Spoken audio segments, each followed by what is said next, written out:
Hello and welcome back to the Restaurant Show. Right now we're joined by Chris and AJ from the Vintage Brewing Company. Gentlemen, thanks for joining us here today. Thanks for having us. And as always, they have some exciting stuff and then some exciting beer. So I'm excited whenever Vintage comes in.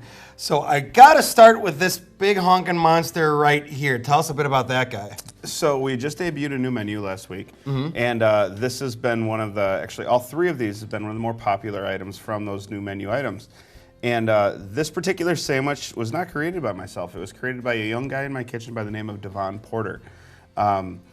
This was one of his go-to specials in the middle of the week. Whenever we needed something to showcase that particular evening, this was his default special. It's called the Big Dixie Sandwich, a tribute to our friends in the South. It's got a fried chicken thigh on it. It's a Texas toast grilled cheese with cheddar. And then last but not least, we have our own VBC queso mac and cheese on top of it. It's been a very, very popular seller so far. And as you can imagine, going out to tables, people often take notice of it when it gets dropped. So. I can imagine that might have to be one I got to try next time I come in now. So that's the Big Dixie. And then over here we have what looks to be maybe some Korean barbecue tacos. It's our interpretation of a Korean-inspired taco. Okay. It's a braised beef short rib, some pickled vegetables we do in-house with some rice wine vinegar and some other spices, fresh avocado, said pickled veggies, and some baby cilantro with some toasted sesame seeds. Been going over like gangbusters lately. Sure. And honestly, what's not to like? It's braised beef short rib with a sweet, spicy, tangy sauce. I mean, what's to go wrong with that? A pretty summery piece. And now that I'm looking at it, I can see you go from something that's going to make you want to take a nap to maybe a full meal and something that's nice and light as we're in the summer season here. Yes, we have a brand new salad menu, and this has probably been our most popular so far. Okay. It's actually more of a fall-inspired salad with an almond puree and an apple cider vinaigrette. But we do a piece of grilled salmon with a maple butter glaze, some crisp radish, some crisp apple, roasted golden beets, fresh endive, and some creamy goat cheese. And you mentioned that these are on the menu right now. Are these something that are going to go away, or are these kind of permanent menu items for the time being? If they continue selling like they do, they're not going anywhere. They're going to stay on there, okay. Yep.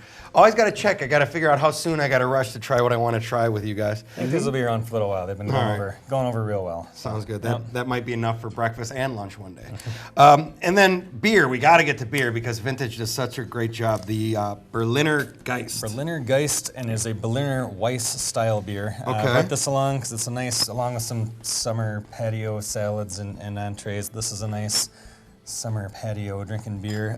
It is Berliner Weiss style. It's a German wheat. Oh, I'm gonna spill it there. It's a German white beer, they call it. Okay. So nice and light and crisp and actually a little bit sour. So it's got a little tangy sour zip to it, which is refreshing outside when it's hot. I pour 3 glasses here because the fun little thing we can do with this style beer is it can be consumed as is and it's state there. It's nice and light and crisp. If that is a little too sour for you or you feel like mixing it up, we have 2 options, and this is sort of a traditional thing. If you get this style of beer anywhere, there are often little syrup options you can add in there to sweeten the deal a little bit. So the 2 we offer there, and they're the traditional ones, are you can add a little raspberry syrup, or Woodruff is the other one. It's green, it's kind of funky, and no one's ever heard of it until you've tried it in this beer. I imagine so. So, it's kind of a shandy type thing. We don't have any shandies on tap per se, but this would be the closest we can do to that we add a little fruit flavor to mix it up. So with that comparison, I guess, like you said, it would be the perfect out on the patio beer. Yeah, that's nice. And Vintage has an amazing patio to go check it out, especially on the west side. That's the one I tend to hang out more so. But fantastic patio out there. So try that with the Berliner Weiss. And now this one, don't be modest, this one won some awards too, didn't Actually, just a day or 2 after it debuted, we brought it to Glendale for the Wisconsin Beer Lovers Fest, it was called. It actually took best in show, so I got a nice little trophy for that one. It's not a bad debut. Stopping by to check it out. Yeah, so it is on tap still, so come check it out if you weren't in Glendale. So with this is normal. Are there other kind of flavors, or generally those are the two basic ones that would go with a beer like this? Those, the staff, we always learn about it whenever the brewmaster puts it out. So we thought he just picked these couple, but I did a little research on it, and actually those are the traditional. It's raspberry or woodruff are the two flavors. I suppose you can do whatever you want with it, but those are the traditional little flavor boosts you can give it. So, I'm going to tell you right now, I'm going to try the woodruff because I've had plenty of raspberries. Yeah. So woodruff is something new. I want to give that one a try. Right. Yep. And as he said, shandy similarities to that. So the great porch beer, listen to baseball on the radio and drift off and have a couple sounds great. Also with some of the festivals you guys have coming up, Great Taste of the Midwest, correct? Yep, that's the giant beer fest down there in Olin Park. We will be there. None of the food at that one, but we will bring a pretty solid selection of beers there. So we always like doing that one. And you got a couple more coming up as well, I understand? Yeah, actually, we're in anticipation for the World Food Championships this year.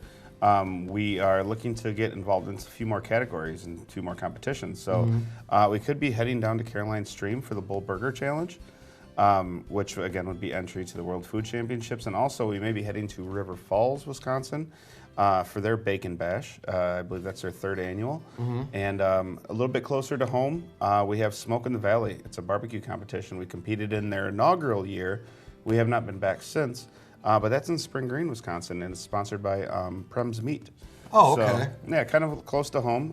Some of the owners from the Vintage are, that's their alma mater, so to speak. So we could be around the area in addition to beer fests and other food festivals as well. So right down the road for some of those festivals, be able to check out some great stuff ahead.